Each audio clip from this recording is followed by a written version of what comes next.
Right, so this year has been a very busy diplomatic month for South Africa, where in January, South Africa hosted Russian Foreign Minister Sergei Lavrov, US Treasury Secretary Janet Yellen. The biggest talking point, though, has been Lavrov's visit, which met with criticism in the West. Similarly, the South African, Russian-Chinese joint maritime exercise Operation Mosi, scheduled for February off the South African Indian Ocean coast. Now, last week, US Ambassador to South Africa Reuben Brigety alleged that South Africa had sold arms and ammunition to Russia, which has invaded the Ukraine. His comments have sparked widespread debate about the US having no regard for the sovereignty of South Africa as a state. Now, to discuss US-SA relations, we're going to be joined by Zoom by Professor Nhlanhla Cyril Mbatha, Director of the Rhodes Institute of Social and Economic Research. Prof. Nhlanhla, good afternoon. Thank you for your time here with us here on the SABC. Good afternoon. Thanks for inviting me. So obviously the context of this is the article that you penned, which was entitled "The US-SA Relations Crisis Highlights Long Underlying Ideological Tensions." I just want to look at the shifting geopolitical landscape at this point. In your opinion, what is South Africa's role?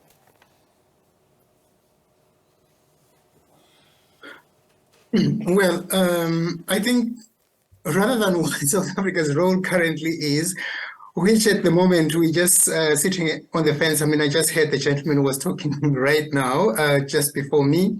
Yes. There's lots of just wishes that the war would end. So I don't think we're proactively enough. We're standing on the fence.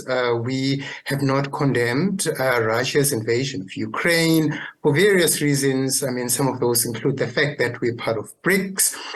But I think the geopolitical shifts have been occurring for a while, and China has been spearheading those for the last, say, 20 to 30 years.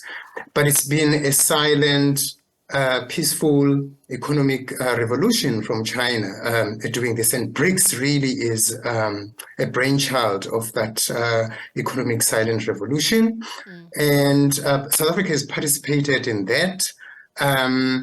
But I think the question now is whether South Africa can continue participating in Brics whilst remaining a part of the Western Bloc. For example, there's lots of rivalry between the G7 and Brics. I mean, the sole purpose of putting together the Brics was to rival the Western economies and Western democracies. So we are at a crossroads. That's what I'm saying in the article.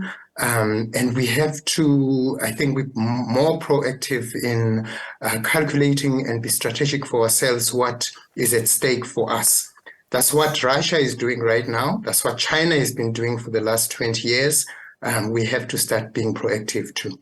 Yes, absolutely. And you raised some pertinent questions during your paper.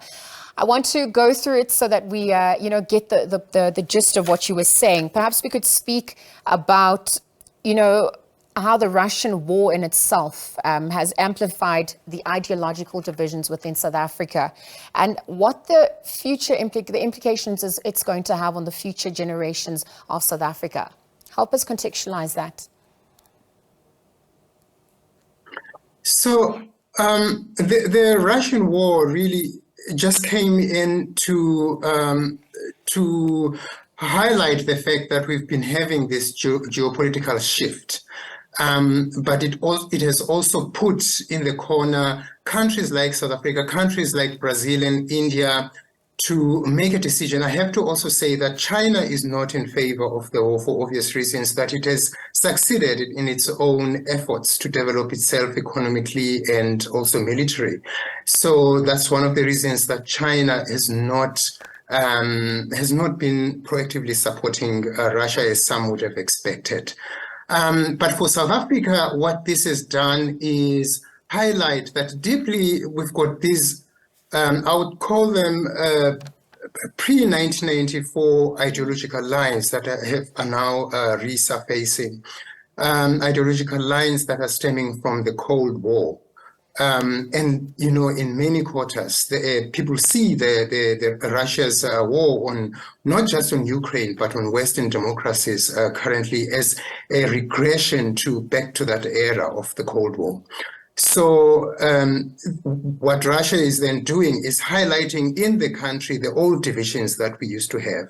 And many people are reacting to the war based on their ideological alignments. And this is what I'm trying to say in the paper, that instead of doing that, rather we should think more strategically about what it is for South Africans that we could gain out of the positions that we take. Yes. And we could look at this from a cost-benefit analysis.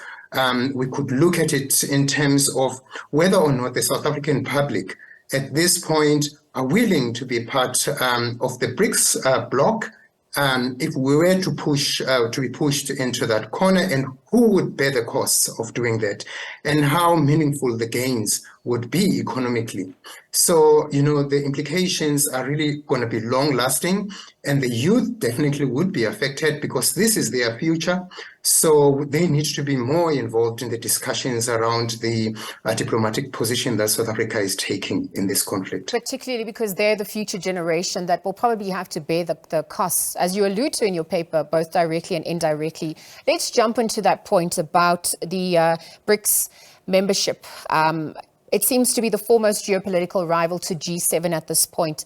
And you question, whether Brics membership for South Africa comes at the expense of being excluded from the membership of other major global partnerships. AGOA is obviously an agreement that comes to mind at this point, where at this time the US is reviewing the SA relations and the benefits of AGOA as well for South Africa at this point.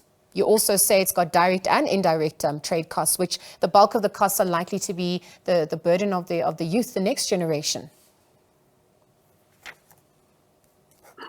Yes, funny, I was talking to my colleagues who's also an international trade expert at Rhodes University, asking her whether or not our joining of Brics is going to become a curse in the future. And we really don't know. South Africa's position at this point is one of playing the waiting game. But really, Russia is pushing forward that, at least at an international level, there's an illustration that the Brics country members are seen to be in support of its actions, and there has been. Brazil has been more vocal at the UN, at least against Russia. But India and China and South Africa have tried to be on the fence on this issue. So yeah, definitely. Even if it's not explicitly stated, we've all known that the ideological goals of Brics were to shift power relations from the north to the south, so to speak, to more developing countries. Whether within Brics itself there are fairly distributed gains economically, given that China is the biggest player there. Even Russia is not as significant. South Africa as well only joined Brics at a later stage. Those are the discussions that we really need to have. We really need to have the data to support whether us participating in Brics has been beneficial enough for South Africa for us to let go of other relations that we have. Lots of diplomats in South Africa say that we don't need to be either. It doesn't have to be either AGOA or EU, as the SADC EU partnerships versus Brics. We don't know how this is going to pan out at an international level. We don't know whether or not at some point we would have to make that hard choice. But if we are forced into the corner, we need at that time to have been very clear in terms of what we would benefit if we were to take one side over the other. In terms of AGOA itself, this is not the first time that AGOA is threatened. In 2015, there was a threat for us to lose AGOA because of the meat producers' complaints in the US that the South African government was blocking its exports into the country. And, lots of analysis were done there in terms of what it would mean for South Africa, the implications if we were to lose AGOA under those conditions. But in this case, I don't think it's just the threat is just around us losing AGOA if we were to take a hard position against democratic and Western democracies. There's also the threat of sanctions against South Africa if we were to actively support Russia in this case. And the consequences of that would, but I mean, at the moment, everybody's saying that is way, way far down the horizon. We're not faced with it, but the loss of AGOA is definitely more immediate.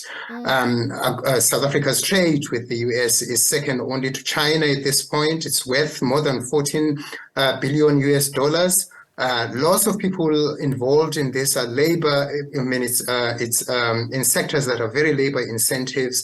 I talked about agriculture earlier, around chickens, meat producers, but really the biggest exports going to the US are in the mining sector, platinum specifically, and lots of black labor, low to semi-skilled workers are employed in those sectors. So those are the people or the section of the population more immediately that would be affected directly if we were to lose AGOA at this point. Prof, thank you for your time with us here on the SABC, for weighing in on that matter as we explore the future of South Africa-US relations and perhaps how to mitigate against some of the potential risks that obviously could come as a result of taking a particular stance. So at this point, we'll leave the conversation there.